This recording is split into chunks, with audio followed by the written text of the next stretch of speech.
প্রিয় দর্শক, শুভেচ্ছা। আমন্ত্রণ এমএলএর জিজ্ঞাসায় আজ আপনাদের সাথে আছি আমি মিঠুন মুস্তাফিজ। বরাবরের মতোই আমরা আলোচনা করছি মাল্টি লেভেল মার্কেটিং বা নেটওয়ার্ক বিজনেসের নানা দিক নিয়ে। আমরা এর আগের পর্বগুলোতে কথা নিয়ে বা যে জায়গাগুলো থেকে শুরু করেছিলাম সেটি হচ্ছে অনেক বেশি তাত্ত্বিক বিষয়। মাল্টি লেভেল মার্কেটিং এর যে তাত্ত্বিক বিষয়গুলো, পিরামিড স্কিম নিয়ে আমরা কথা বলছিলাম, আমরা মৌলিক কিছু বিষয় নিয়ে জিজ্ঞেস করছিলাম। আমরা আজও সেখান থেকে আলোচনা শুরু করতে চাই। নীতিমালা নিয়ে কথা হচ্ছিল, বাংলাদেশের প্রেক্ষাপটে কি ধরনের নীতিমালা হওয়া উচিত এমএলএম এর জন্য, সেই বিষয়গুলো থেকে আমরা আজকে আলোচনা শুরু করছি। স্টুডিওতে আমন্ত্রণ জানিয়েছি বাংলাদেশের মাল্টি লেভেল মার্কেটিং বা নেটওয়ার্ক বিজনেসের অন্যতম পুরোধা ডেস্টিনি গ্রুপের চেয়ারম্যান মোহাম্মদ রফিকুল আহমেদকে। আপনাকে স্বাগত জানাই। আগের আলোচনাগুলোর ধারাবাহিকতা আমরা শুরু করতে যাচ্ছি নীতিমালার জায়গাটি থেকে, যে বাংলাদেশের প্রেক্ষাপটে এমএলএম এর কি ধরনের নীতিমালা প্রয়োজন এবং এই নীতিমালাগুলোর ফাঁকে যারা এমএলএম এর সাথে জড়িত তাদের কি পিরামিড স্কিম বা জুয়া খেলার সুযোগ আছে কিনা। এখনকার যে নীতিমালা হচ্ছে এটা আমার পুরোপুরি ধারণা নয়, আমি একটা খসড়া পেয়েছি, বাট আমি যেটা বিশ্বাস করি সেটা হচ্ছে এই নীতিমালাটি যেভাবে সাজানো হয়েছে এটার মধ্যে অনেক দুর্বলতা আছে। এর কারণ হচ্ছে এই, যেমন আপনি যদি আমি বলি যে মালয়েশিয়ান যে 1993 ডাইরেক্ট সেলস অ্যাক্ট এবং আরো কয়েকটা আছে, তবে ইউরোপ আমেরিকান গুলোর সাথে আমাদের কোনো খাপ খাবে না। আমাদের দেখতে হবে আমাদের আশেপাশে যারা আছে, এশিয়ান কালচারের যাদের আছে তার মধ্যে সাকসেসফুলি করতে পেরেছে মালয়েশিয়ান গভর্নমেন্ট, যাদের মিনিস্ট্রিও আছে। এখন সেটার মধ্যে আমি মনে করি 70-80-90% এটা ডিপেন্ড করে যে কোনটা কোনটা আমরা অ্যাডাপ্ট করতে পারি। আর আমার কাছে প্রস্তাব ছিল যে 10% আমাদের আমাদের অবস্থানের প্রেক্ষিতে সংযোজন করা উচিত। কিন্তু যেই নীতিমালাটি তৈরি হয়েছে তার মধ্যে আমি যেটা দেখলাম যে বলতে গেলে ওই মালয়েশিয়ান 1993 অ্যাক্টের সাথে আপনার 20 ভাগও মিল নেই।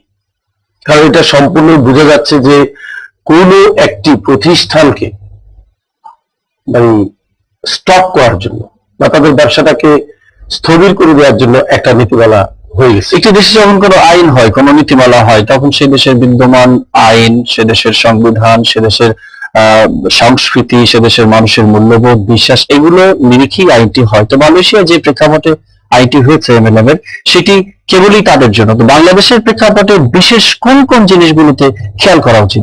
আমি আছি মালয়েশিয়াটা, কিন্তু মালয়েশিয়ার প্রেক্ষাপটে আপনি যদি দেখেন, মালয়েশিয়া কিন্তু দেখা যাবে 80-90% অ্যাডপ্ট করেছে আমেরিকা, ইউরোপ, ব্রিটিশ। অ্যাকচুয়ালি পৃথিবীর যে কোনো দেশেই আপনি দেখবেন এটা অনেকটা গাড়ির মতো। ধরেন বাংলাদেশ গাড়ি চালায়, ড্রাইভার বসে ডান দিকে, এটাকে আমরা বলি লেফট হ্যান্ড ড্রাইভ। এখন এটা যদি টয়োটা হয়, আপনি যদি আমেরিকাতে যান তখন কিন্তু ড্রাইভার বসে বাঁ দিকে। চেঞ্জটা কিন্তু সামান্য।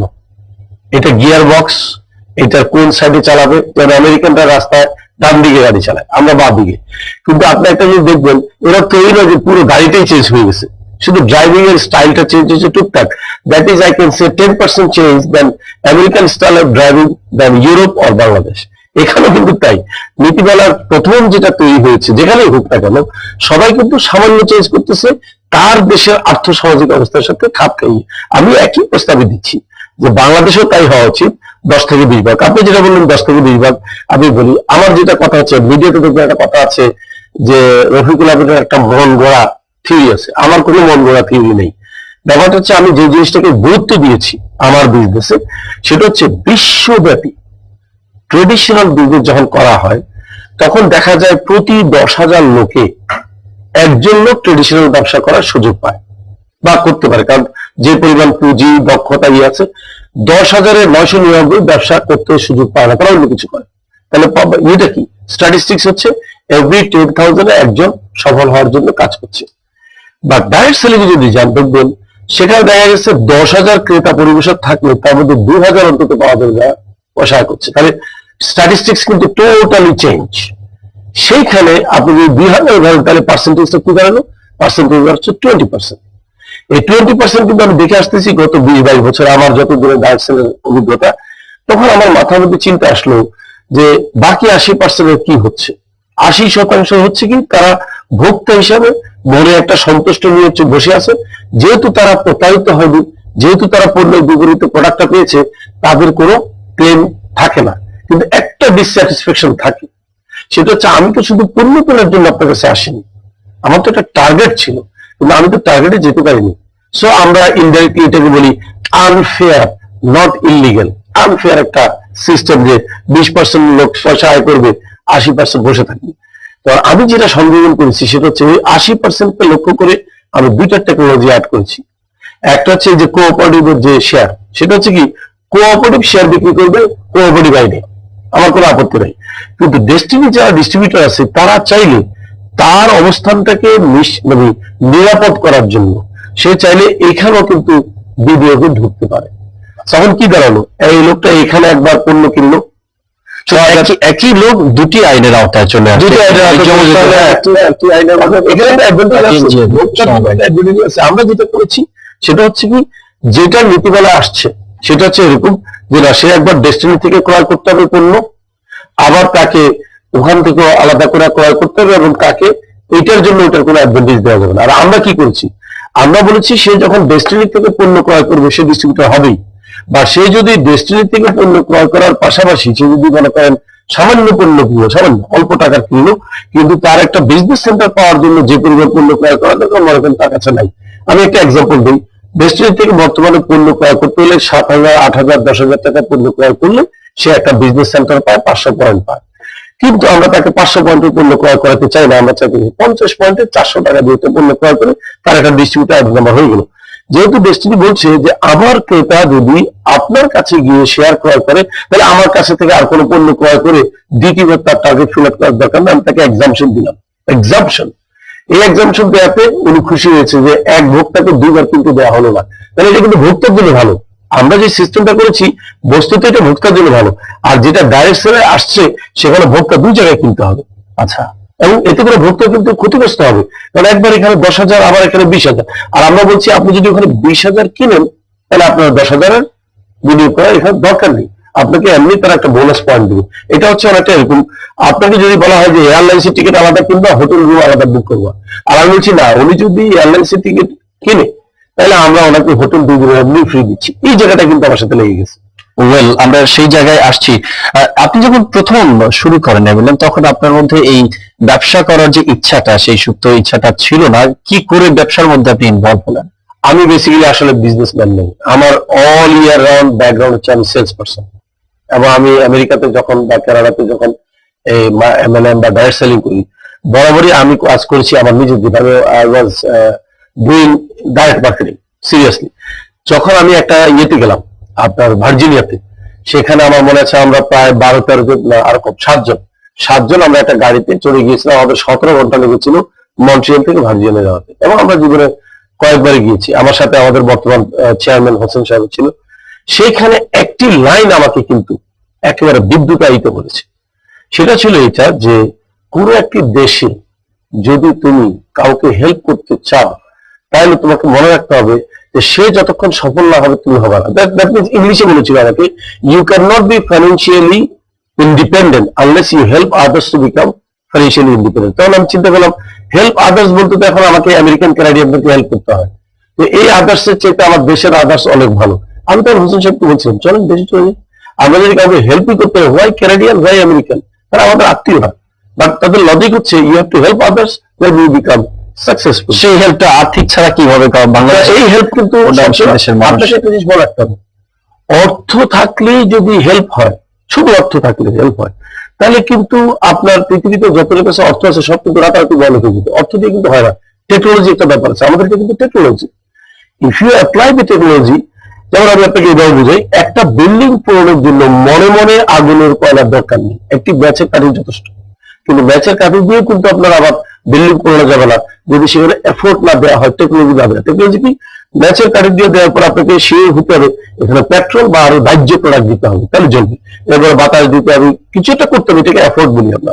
ঠিক একইভাবে আপনি যদি শুধু 10,000 টাকা ঢেলে দিলেন, আপনার সাকসেস কোনো গ্যারান্টি নেই, কারণ 10,000 টাকা তো আপনি ক্রয় বিক্রি করেছেন, আপনাকে এফোর্ট দিতে হবে। You have to learn, you have to help others. যেমন মনে করেন আমি একটা কিছু বুঝি, এটা যদি আমি আপনাকে না শিখাই, আপনি সাংবাদিক, আপনাকে যদি আমি মনে করেন আপনি একজন সিরিয়াস সাংবাদিক, আমি সাংবাদিকতা শিখতে চাই, এখন আপনি আমাকে না শিখালে কিভাবে আমি আপনার কোরামে আসবো? আপনি কিন্তু আপনার স্বার্থে শিখাচ্ছেন।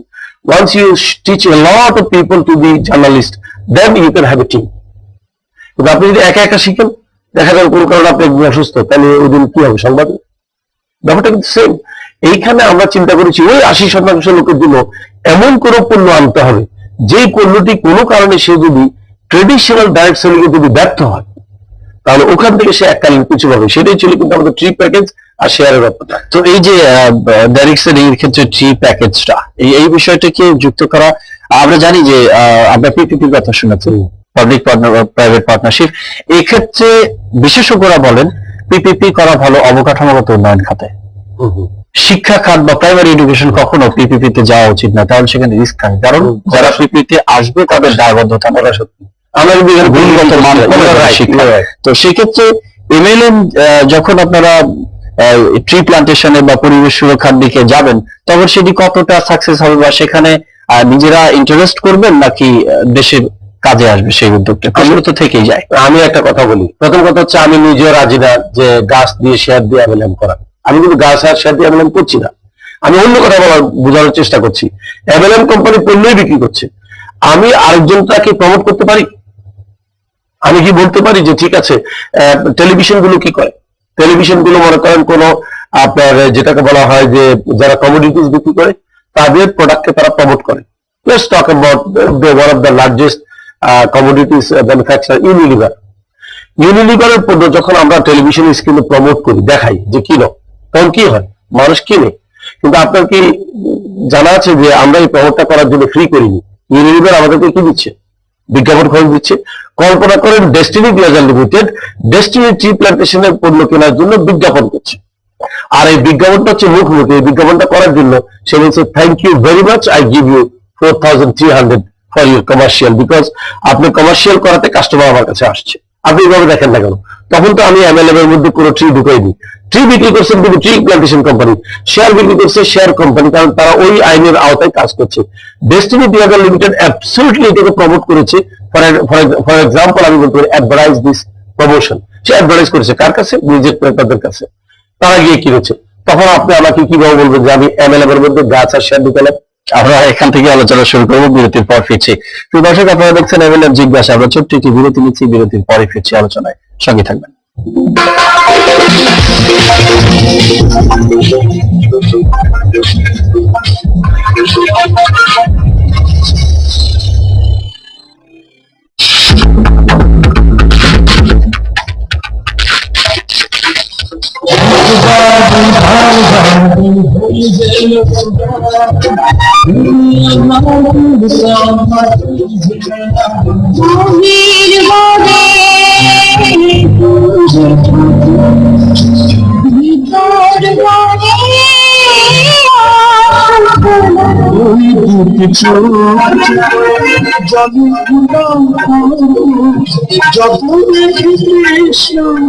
সংগীতানুষ্ঠান সময় কাটুক গানে গানে,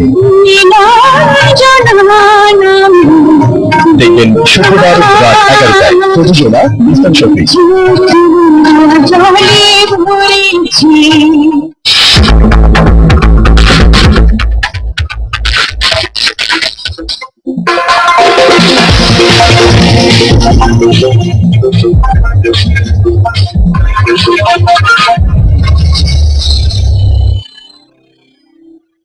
দর্শক, স্বাগত আরো একবার। দেখছেন এমএলএম জিজ্ঞাসা। কথা বলছিলাম এমএলএম সম্পর্কে যে নীতিমালা, পিরামিড স্কিম এবং এই সংক্রান্ত নানা বিষয় নিয়ে। তো আমরা একটু আগেই যে বিষয়ে ছিলাম সেটি থেকে একটু অন্য একটা বিষয় একটু নজর দিতে চাই। সেটা হচ্ছে আমরা জানি যে ডাইরেক্ট সেলিং অ্যাক্টের জন্য একমত হলেও এমএলএম প্রমোট করার জন্য বিশেষ কিছু বিষয়ে নজর দেওয়া উচিত।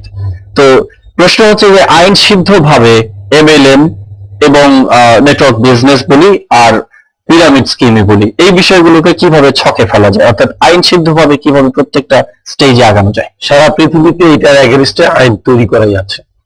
সবচেয়ে লার্জেস্ট আইন তৈরি করা আছে আপনার আমেরিকাতে।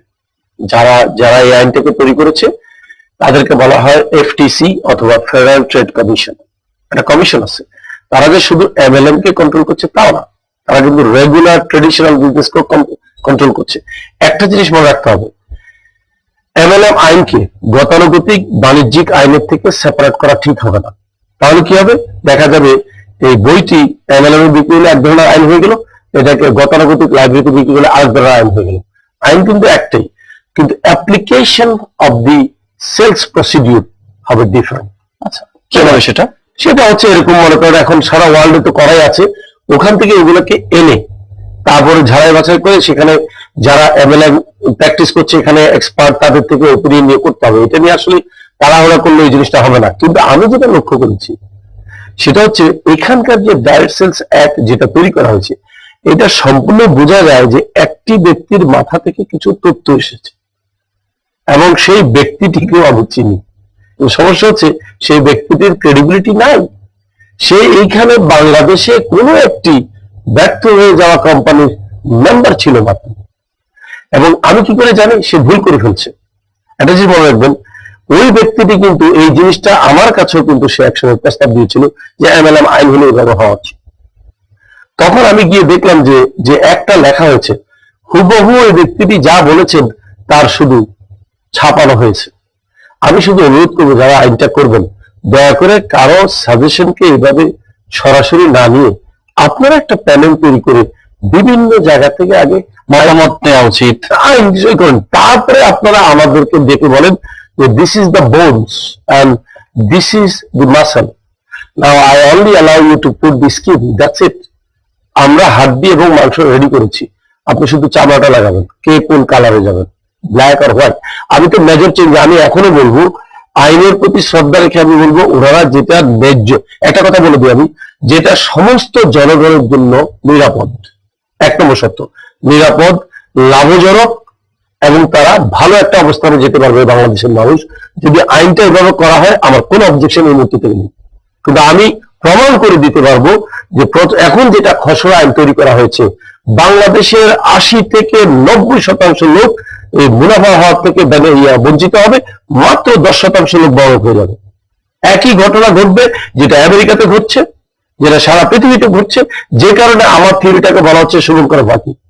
আমি আমার থিওরিটা নিয়ে যখন ক্যানাডিয়ান একজনের সাথে আলাপ করলাম, এবং আমি কার সাথে আলাপ করছি আপনাকে বলি, আমেরিকা কর্পোরেশনের প্রেসিডেন্টের সাথে আমার দেখা হয়েছে 5ই অক্টোবর যখন আমি ইয়েতে গেলাম ইস্তাম্বুল, সেখানে একটা ডাইরেক্ট সেল অ্যাসোসিয়েশন একটা ফাংশন হচ্ছে, সেখানে তারা বললো হু ইজ ডেস্টিনি, কারণ তারা ডেস্টিনিকে দেখে ভয় পেয়ে গেছে যে আমাদের পাশে এখানে ডেস্টিনি আসছে। আমরা পরিচয় করলাম, বলে তোমাদের কত বছর, বললাম 11 বছর, বলে ইউ আর 11 ইয়ার্স কিড, আমরা 60 ইয়ার্স, তোমরা এখানে আসছো, বলো কি করো।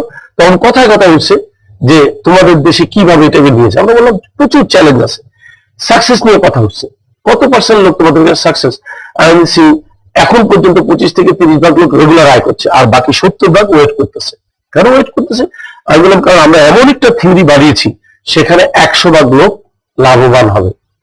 Who is gonna be ultimate loser, সবশেষে কে হারবে? তাহলে কেউ হারবে না, কারণ একটা জিনিস আপনাকে বুঝতে হবে, যখন ভ্যালু অ্যাড হয় তখন হারার কোনো সম্ভাবনা নাই। মনে করেন আমি আপনাকে এইভাবে বলি, কোন একটি শহরে 100 জন লোক বাস করে, তার মধ্যে 1 জন লোক ব্যবসা করে, বাকি 99 জন কাস্টমার।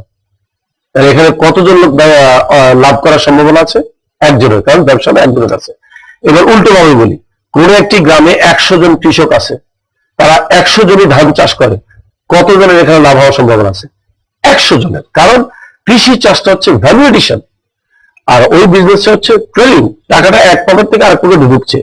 যে আইনটা হতে যাচ্ছে এটা অনেকটা ট্রেডিং এর মধ্যে পড়ে যাচ্ছে, এবং এই ট্রেডিং এ ওই ঘটনাই ঘটবে যেটা আমেরিকা কানাডার কপালে আছে, 10 থেকে 20 ভাগ লোক মুনাফা করে, 80 ভাগ লোক ওয়েট করে। এটা কিন্তু এমন প্রেসিডেন্ট মিস্টার ডিগডি বস নিজে বললেন যে হ্যাঁ আমার কোম্পানিতে hardly 10 to 20% people makes money, other 80% remains as a consumer. আমি বললাম জানো আমার other 80% is not as a consumer, they are as partner. মানে সেটা কি জিনিস?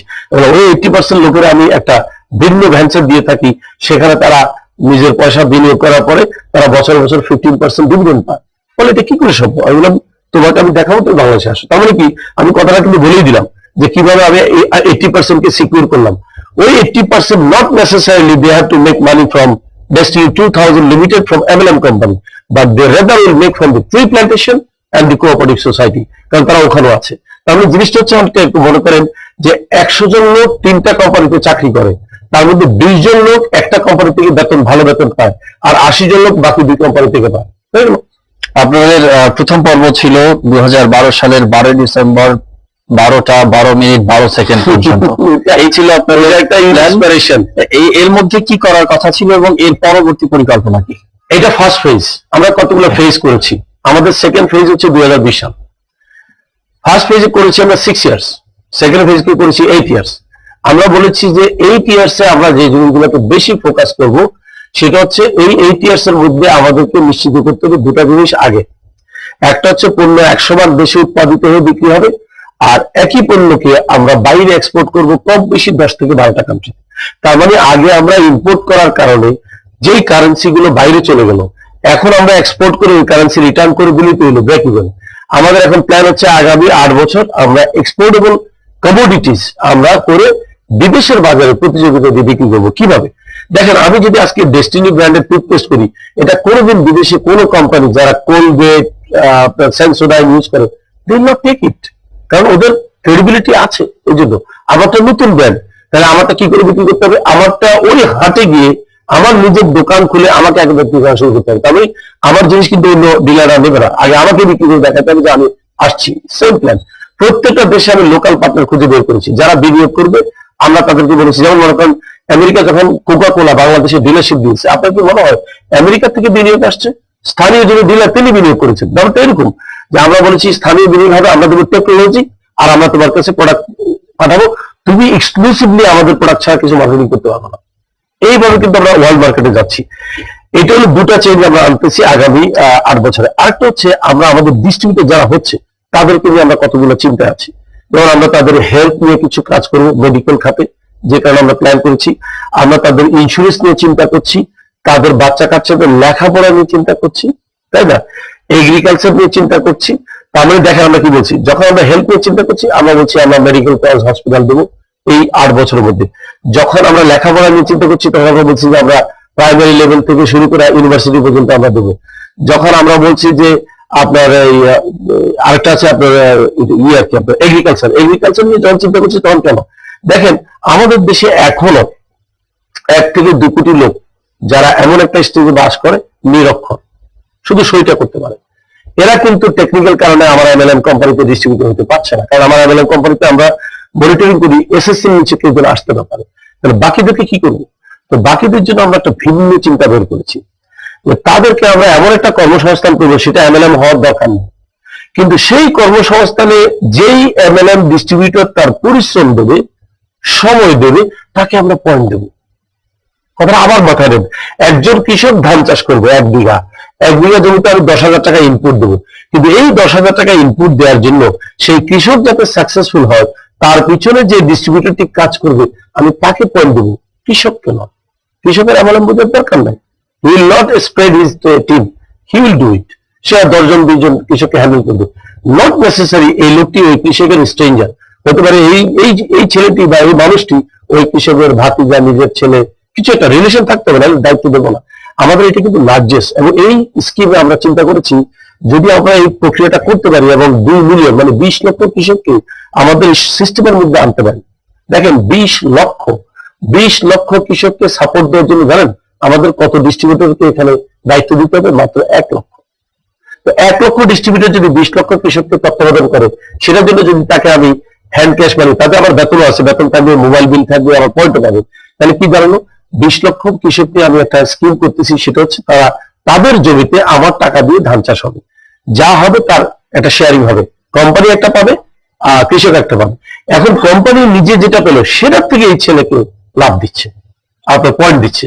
এবং এভাবে আমরা ড্রিম দিচ্ছি যে এখন যদি কাজটা শুরু করে দিতে পারি, 2013-14 শেষ হওয়ার পরে আমরা বিশ্বাস করি বাংলাদেশে যে 3 কোটি আমাদের প্রয়োজন, এটা পূরণ হয়ে আরো 2 কোটি টন আমরা এক্সপোর্ট করতে পারবো।